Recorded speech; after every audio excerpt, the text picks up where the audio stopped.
À l'époque, j'étais directrice générale à l'Office national du film du Canada, qui désormais a son siège social au cœur du quartier des spectacles. J'ai établi une entente de coproduction pour des œuvres interactives de lumière. Et ça m'emballait complètement.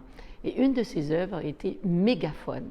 Alors, c'était un moment très particulier, une œuvre particulière où littéralement, les gens prenaient un mégaphone et parlaient et étaient projetés sur le mur de l'édifice de l'Université du Québec qui donne sur le boulevard Maisonneuve des mots.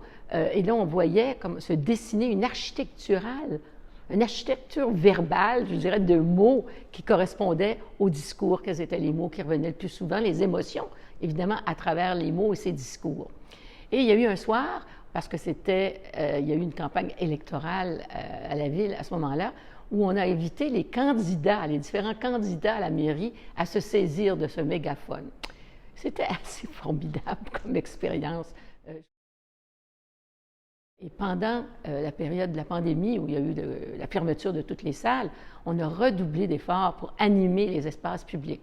Donc, j'ai eu beaucoup d'émotions durant cette période. Avoir des artistes venir essayer de divertir, on doit le dire, une population qui était un peu morose à cause de la pandémie. Mais à l'intérieur des salles, je dirais probablement, il faut dire, c'est Leonard Cohen, le fameux concert de Leonard Cohen à la Place des Arts, que je pense encore et je viens émue.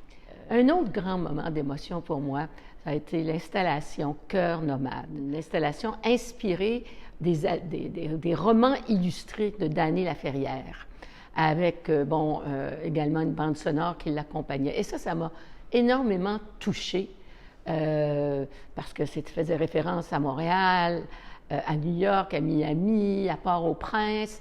Il y avait énormément d'émotions dans la conception, je dirais, de cette installation.